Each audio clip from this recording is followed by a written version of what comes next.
Break के बाद एक बार फिर से आप सभी का स्वागत है। आज हम चर्चा कर रहे हैं क्राइम पर, देश में बढ़ता क्राइम और राजस्थान में घटते क्राइम पर। कई आरोप अरुण शर्मा जी लगाए हैं, आशीष जी ने। 3 खास मेहमान हैं। एक बार फिर से हम अरुण जी के साथ ही ब्रेक के बाद चर्चा की शुरुआत कर रहे हैं। अरुण जी, आरोप आशीष जी ने लगाया कि दरअसल ये बाजीगरी दिखाई है जादूगर ने, ये आंकड़ों की बाजीगरी है। जोशी साहब जो कि पूर्व पुलिस अधिकारी हैं, उन्होंने बड़े गंभीर प्रश्न उठाए हैं। न्यूज़पेपर की हेडलाइंस का जिक्र उन्होंने किया है, उन आंकड़ों का जिक्र किया है जो कि जमीन पर उन्होंने देखे हैं। पुलिस में उन्होंने सेवाएं दी हैं और अभी प्रदेश में क्या चल रहा है बड़ी बारीकी से वो देख भी रहे हैं। 2 चीजों पर आपको स्पष्टीकरण अपना देना पड़ेगा। एक है करप्शन और दूसरा महिला अपराध। करप्शन को लेकर हम देख रहे हैं लगातार आए दिन जो एसीबी की टीम है वो कार्रवाई उन लोगों पर कर रही है जो कि भ्रष्टाचार में लिप्त हैं, लेकिन हौसले उनके बुलंद हैं। दूसरा मुद्दा महिला अपराध का है। हाल ही में धरियाबाद की बात करें, जयपुर की बात करें, अलवर की बात करें और ऐसे कई शहर हैं जहां पर बच्चियों के साथ दुष्कर्म की घटनाएं बढ़ी हैं। पूरे प्रदेश में आक्रोश इन घटनाओं को लेकर है और यहां तक कि विधानसभा के सत्र में भी यह मुद्दा जोर शोर से उठा। इस मुद्दे पर सत्र केंद्रित भी रहा। इस पर क्या आपका प्रशासन कर रहा है? कैसे महिला अपराधों पर आप अंकुश लगा रहे हैं? एक बड़ा प्रश्न है। अरुण जी,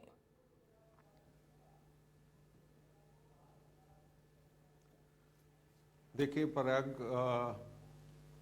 जैसा मुझे उम्मीद थी, भारतीय जनता पार्टी के हमारे दोस्त आशीष जी ने कुछ और अपने अलग से आंकड़े निकाले जो एनसीआरबी से अलग हैं। ये भी कई बार डिस्कस हो चुका है पराग। राजस्थान देश में पहला स्टेट है जिसमें इस बार अशोक गहलोत जी ने शपथ ग्रहण करने के लगभग 1 सप्ताह बाद पुलिस के सारे अधिकारियों को आदेश दिया था कि किसी भी हालत में अगर कोई फरियादी थाने में आता है उसका परिवार जरूर दर्ज किया जाना चाहिए।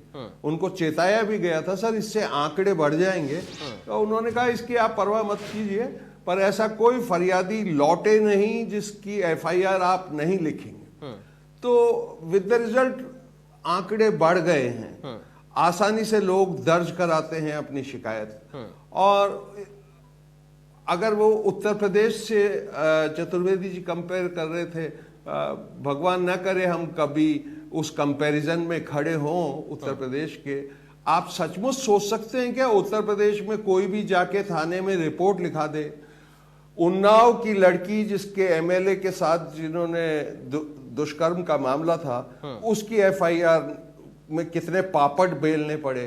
हाथरस की लड़की को एफआईआर लिखवाने में कितने पापड़ बेलने पड़े। यहां बिल्कुल उल्टा हिसाब है।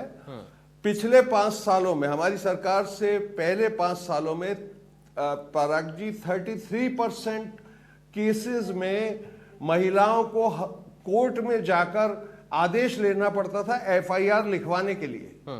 वो अंतर अब घट के इस नए शासन में 16% रह गया है। ये छोटी चीजें भूल जाते हैं आंकड़े। अच्छा, फिर इसमें से जब आपको सुविधा है कभी भी आप केस दर्ज कराइए, तो यहां पुलिस ने ये बात भी सामने रखी है कि इसमें ठीक ठाक प्रतिशत झूठे केसेस का भी होता है। लेकिन फिर मैं कह रहा हूं कि मैं इसको जस्टिफाई नहीं कर रहा। एक भी बलात्कार किसी भी प्रदेश में बहुत संगीन मामला है। ये हमारे अशिक्षा की तरफ इशारा करता है, देश की आर्थिक स्थिति, बेरोजगारी, मानसिक स्थिति की ओर इशारा करता है और ये कलंक है। ये मिटना ही चाहिए, इसमें कोई शक नहीं है और उसी दिशा में हम लगातार बढ़ रहे हैं। शुरू में ही हमने आपको आंकड़े देने की कोशिश की कि कितनी त्वरित गति से लोगों को दंडित किया जा रहा है। जोशी जी हमारे बहुत प्रिय एक्सपर्ट हैं, उन्होंने कहा कि पुलिस ने अच्छा काम किया है, तो अरुण जी को बधाई। मैं कोई पात्र ही नहीं हूं, मैं बहुत छोटा आदमी हूं। बधाई वाकई पुलिस के अधिकारियों को मिलना चाहिए जो लगातार जागरूक हैं, सतत हैं। अभी कल परसों की बात है, शायद उसका चतुर्वेदी जी जिक्र नहीं करेंगे। एक गरीब कांस्टेबल ने जो अभय केंद्र पे था, उसने सीसीटीवी कैमरे में देखा कि कोई अधेड़ किसी बालिका के साथ दुर्व्यवहार कर रहा है, 3 मिनट के अंदर पुलिस वहां पहुंच गई, बच्ची को बचा लिया गया। मतलब उस तरीके की जागरूकता फैल रही है अब समाज में, और हम कोशिश कर रहे हैं कि टोटल नियंत्रण हो जाए और बहुत शांति वाला प्रदेश, मैंने जैसा जिक्र किया, जैसा था ये हमेशा से बना रहे। चतुर्वेदी जी ने दुर्भाग्य से फिर तुलना की कि जैसे आपने उड़ता पंजाब सुना हो था कभी, आजकल राजस्थान उड़ता राजस्थान है।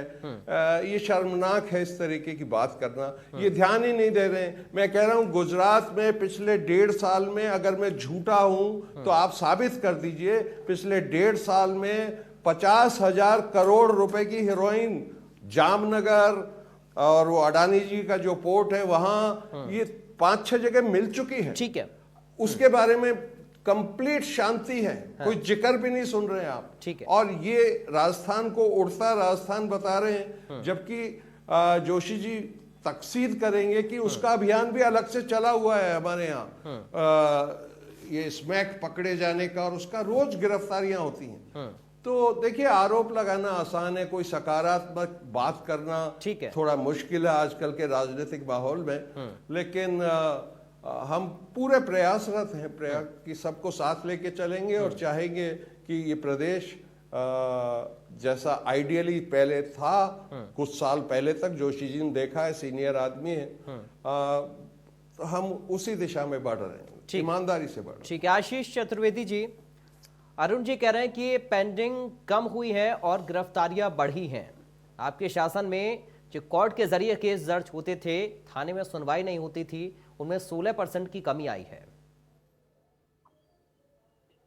देखिए पराग जी, मुझे लगता है कि पूरे कांग्रेस पार्टी और सरकार जहाँ की किसी तरह से जो धारणा बनी है जनता के मन में अपराध को लेकर, भ्रष्टाचार को लेकर के राजस्थान सरकार के बारे में, उसको बदलने का एक असफल प्रयास आप देखिए कर रही है। आप देखिए मुख्यमंत्री के सामने, अगर हम भ्रष्टाचार की बात करें तो मुख्यमंत्री के सामने टीचर स्वयं स्वीकार करते हैं कि साहब हमको जो है ट्रांसफर के लिए पैसा देना पड़ता है। आप देखिए, इससे गलत बात, इससे शर्मसार करने वाली बात कोई हो नहीं सकती कि मुख्यमंत्री के सामने टीचर कहें कि साहब हमको ट्रांसफर में पैसा देना पड़ता है। और देखिए, अभी मैं जोशी जी को सुन रहा था, जोशी जी बात कर रहे थे कि राजस्थान में किस तरह से ट्रैप के केसेस बढ़े हैं, किस तरह से जो है आय से अधिक संपत्ति के मामले बढ़े हैं। और देखिए, कहीं ना कहीं जो सरकार के पास जो राजनीतिक इच्छा शक्ति होती है ना कि इन चीजों को कर्व करने के लिए, आप देखिए अभी जिस प्रकरण का वो जिक्र कर रहे थे कि जो प्रकरण हुआ है कि जिसमें अधिकारी कहता है कि नहीं मैं तो फिर लूंगा, निकल के आऊंगा, और जो परिवादी है उसको डरा रहा धमका रहा है, उसका कारण यह है पराग जी, आपको जानकर के बड़ा दुख होगा कि राजस्थान सरकार ने ही एक तरह से जो है ना एसीबी के हाथ कहीं ना कहीं बांध रखे हैं। एसीबी कार्रवाई तो कर लेती है, लेकिन अशोक गहलोत साहब ने तो फ्री हैंड दिया है, आप करिए कार्रवाई। देखिए कलेक्टर के ऊपर भी हाथ डाला और एसपी का कॉलर भी पकड़ा। नहीं, देखिए पराग जी, 273 मामलों में एसीबी ने सरकार से इजाजत मांगी है कि हमको इन पे प्रोसिक्यूशन की इजाजत दी जाए। आप देखिए केवल 15 मामले ऐसे हैं जहां पे सरकार ने परमिशन ग्रांट की है।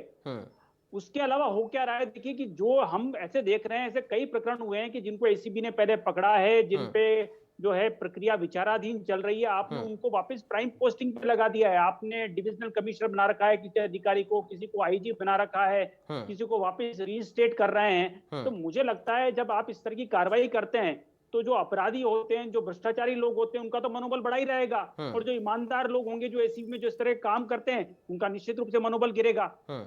और देखिए पराग जी, ये जब राजस्थान सरकार, जब कांग्रेस की सरकार बनी थी, तो इनके डीजीपी ने कहा था कि साहब यहाँ पे हमने 17 तरह के माफिया चिन्हित कर रखे हैं, जिसमें इन्होंने ड्रग माफिया कहा था, जिसमें इन्होंने भू माफिया कहा था, जिसमें इन्होंने बजरी माफिया कहा था और जिस तरह से नकल माफिया कहा था। आप देखिए किसी माफिया पर इन्होंने कोई नकेल नहीं कसी है। अगर हम बात करें अपराधों की, कि पुलिस कर्मियों की, सरकारी कर्मचारी अधिकारियों की बात करें, तो आप देखिए राजस्थान में रोज 4 सरकारी कर्मचारी अधिकारी पुलिस वाले पिटाई होती है। आप देखिए पिछले 2 सालों की अगर हम बात करें तो पिछले 2 साल में 3,324 मुकदमे दर्ज हुए हैं जो सरकारी कर्मचारी अधिकारियों और पुलिस कर्मियों की पिटाई के हुए हैं। आप देखिए, तो फिर कहां कानून का राज है, मुझे बताइए ना आप। आए दिन हम इस तरह की घटनाएं पढ़ते हैं कि छात्राएं स्कूलों में ही सुरक्षित नहीं है। आप देखिए, तो मुझे लगता है कहीं ना कहीं आपको जनता के मन में एक विश्वास पैदा करना पड़ेगा। अभी हो उल्टा रहा है, अपराधियों के मन में तो विश्वास हो रहा है और जनता बिल्कुल भयग्रस्त हो रही है। जनता जाती नहीं है। आप देखिए थानों की जिस तरह की वर्किंग है, थानों में जिस तरह की भाषाएं बोली जाती है, उससे एक आम आदमी थाने में जाने से डरता है। आप देखिए, और देखिए पराग जी, हमको समझना पड़ेगा इनकी शुरुआत कैसे हुई थी। आपको ध्यान होगा कि राजस्थान में लोकसभा का जब चुनाव हुआ था तो 2 फेज में हुआ था, 1 अप्रैल में था और एक 6 मई को था। आपको एक अलवर का प्रकरण ध्यान होगा, जिस तरह से एक महिला के साथ गैंगरेप किया गया, उसका वीडियो बनाया गया और पूरी सरकारी मशीनरी आप देखिए लग गई उसको दबाने के लिए कि जब तक सेकंड फेज का चुनाव नहीं हो जाता राजस्थान में तब तक उसको उजागर नहीं किया जाए। तो जब इस तरह से आप राज करते हैं तो मुझे लगता है ये अच्छा संदेश नहीं जाता है। ठीक है, लेकिन जोशी साहब एक चीज मैं आपसे सर समझना चाह रहा हूं, जिसका जिक्र आप भी बार बार कर रहे थे। आंकड़ों पर आप कह रहे हैं कि कुछ भी हो सकते हैं, लेकिन जमीनी स्तर पर ये सारी चीजें हैं। क्या राजनीतिक जो महत्वाकांक्षाएं हैं वो हावी पड़ रही हैं राजनीतिक इच्छा शक्ति पर कंट्रोल पाने के लिए इन करप्शन के मामलों पर? और जिनका जिक्र हम कर रहे हैं, छोटी छोटी बच्चियों का, महिलाओं के खिलाफ हो रहे अपराधों का, इन पर आखिर लगाम लग क्यों नहीं पा रही है? आपको इसका कारण क्या समझ में आता है? क्योंकि सर आपने इतने लंबे वर्षों तक पुलिस में सेवाएं दी हैं, कई सारे केसेस, अलग अलग तरीके के केसेस आपने देखे हैं। अभी आपको कहां पर प्रशासन कमजोर नजर आ रहा है महिला उत्पीड़न को रोकने के लिए, जोशी साहब? देखिए पराग जी, महिला उत्पीड़न ही नहीं, सभी मामलों में मैं ये नहीं कहता हूं कि कौन सी पार्टी इसमें दोषी है, क्योंकि ये दोनों एक दूसरे के ऊपर चाहे आक्षेप लगाएं और बाद में अपनी हथेलियों की रेखाएं देखते रहें, ये इनका अपना अपना काम है। लेकिन मेरा काम इतना सा है कि मैं ये बता देना चाहता हूं कि राजनीतिक दृष्टिकोण से अपराधों को देखना इन लोगों को बंद कर देना चाहिए। अपराधी अपराधी होता है, उसका समर्थन करना बंद कर देना चाहिए। अब आपको मैं बताऊं, कई ऐसे अपराध हैं। अभी कुछ समय पहले शाहपुरा का मामला है, नाबालिग बच्चियों के साथ अपराध करने पर 2 आरोपी गिरफ्तार किए थे। अब उनका चालान 90 दिन में पेश होना था और 91 डेज में पेश किया है, मतलब 91 दिन में, और उनकी दोनों की जमानत हो गई। इसी तरह से झुंझुनू में बटुन थाना है, वहां हत्या का मामला था, उसमें 91 दिन में चालान पेश किया है। उस परिवादी को हाई कोर्ट जाना पड़ा जब उसकी जमानतें खारिज हुई है। तो अब ये बताओ, इन दोनों, मेरे पास ये तो है, इस तरह के बहुत सारे अपराध हैं जिनका समय निकल जाता है और फिर चालान पेश करते हैं तो उन आरोपियों की जमानतें हो जाती हैं। तो ये कार्रवाई पुलिस क्यों करती है और किसके कहने से करती है, ये आज तक कोई बताने को तैयार नहीं है। या इन अधिकारियों ने, थाना अधिकारियों ने 91 डेज में चालान पेश किया है तो इनके खिलाफ क्या कार्रवाई की गई, ये कोई बताने को तैयार नहीं है। तो मैं ये कहता हूं कि ज्यादातर मुकदमे जिनके अंदर 60 दिन और 90 दिन निश्चित किए हुए हैं, अगर एक दिन बाद भी चालान पेश होता है तो पुलिस की जिम्मेदारी बनती है कि सबसे पहले अदालत में जाए और अनुमति ले कि हम 5 दिन या 10 दिन और लेंगे। ये क्या करते हैं, अनुमति नहीं लेते हैं और 90 दिन होते ही मुलजिम डिस्ट्रिक्ट कोर्ट और हाई कोर्ट चला जाता है कि साहब चालान पेश नहीं किया है, 90 दिन में पेश करना चाहिए था, और हमारी न्यायपालिका बाधित है, उनको जमानत लेनी पड़ती है। तो मैं ये कहता हूं कि इन परिवर्तनों को भी सख्ती से लागू करना चाहिए। ये जब तक लागू नहीं करेंगे ये अपराधी काबू में नहीं आएंगे। इसके अंदर हमें राजनीतिक दृष्टिकोण से नहीं देखना चाहिए। देखिए, अपराधी भी राजनीति देखते हैं।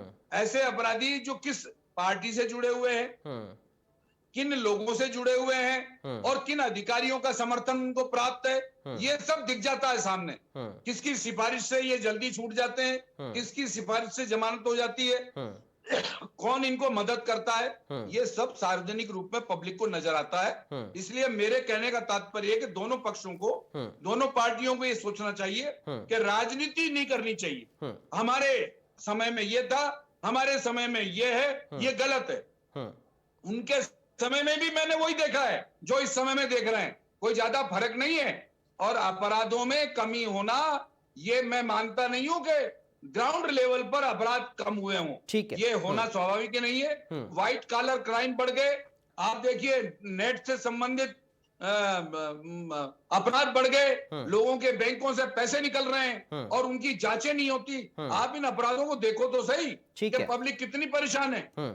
झट नंबर भेज देते हैं, मोबाइल के माध्यम से पैसे निकल जाते हैं। 10, 20, 30 हजार, 50 हजार, 1 लाख रुपए तक की तो कोई सुनवाई नहीं है, क्योंकि वो जाता है, थाने वाले उस जांच को कर नहीं पाते हैं। इसलिए क्या होना चाहिए कि अब इस जमाने में हमारे जो राजस्थान पुलिस एकेडमी है या जितनी एकेडमीज हैं उनके अंदर नेट के माध्यम से होने वाले अपराधों के बारे में क्लासें लगनी चाहिए। ठीक है सर। हमारे जो कांस्टेबल हैं, हमारे एएसआई है, थानेदार हैं, जी। इनको इजी गोइंग तौर पर। अब आप बताइए, ये अंग्रेजी में बने हुए हैं सारे एक्ट, इनके हिंदी रूपांतरण किसी के पास नहीं है। और हमारे यहाँ भर्ती क्या होती है? 10वीं पास। कांस्टेबल आप ज्यादातर एएसआई थानेदार देखोगे 10वीं पास से 12वीं पास से आए हुए हैं। ठीक है, अब बड़ी मुश्किल से बीए और ए में आने लगे हैं। जी। लेकिन जोशी साहब, हम ये कह सकते हैं कि थोड़ा और हाईटेक होने की इस प्रकार जरूरत के है, अपराध होने लगे अपने हैं, आप को और इन सशक्त अपराधों को बनाने की रोकने के प्रशासन लिए को ट्रेनिंग जरूरत में है परिवर्तन करना ताकि चाहिए। अपराधों पर हम कानून कंट्रोल में कर परिवर्तन सकें। होने चाहिए। ठीक है। अब पुराने समय के कानून 1861 के कानूनों में परिवर्तन होना चाहिए। है, ठीक है।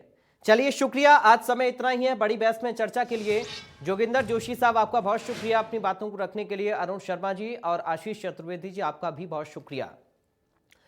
मुख्यमंत्री अशोक गहलोत ने कल रात को एक ट्वीट किया, उसमें एनसीआरबी के आंकड़ों को प्रस्तुत किया। बाकी प्रदेशों से राजस्थान का जब कंपैरिजन किया गया उन आंकड़ों में, तो मुख्यमंत्री ने बताया कि आंकड़े कम हैं।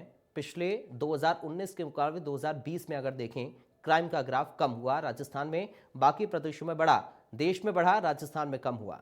लेकिन महिलाओं के खिलाफ जो अपराध हो रहे हैं वो एक बड़ी चुनौती पुलिस के लिए बने हुए हैं, उन पर काम करने की जरूरत है। भ्रष्टाचार एक ऐसा दीमक है जो जिस प्रदेश को लग जाए वहां पर तरक्की में अड़चनें पैदा होती हैं, उस पर काम करने की जरूरत है। हम उम्मीद करते हैं कि जो अभी कमियां प्रशासनिक तंत्र में हैं उनको दूर किया जाएगा। नमस्कार।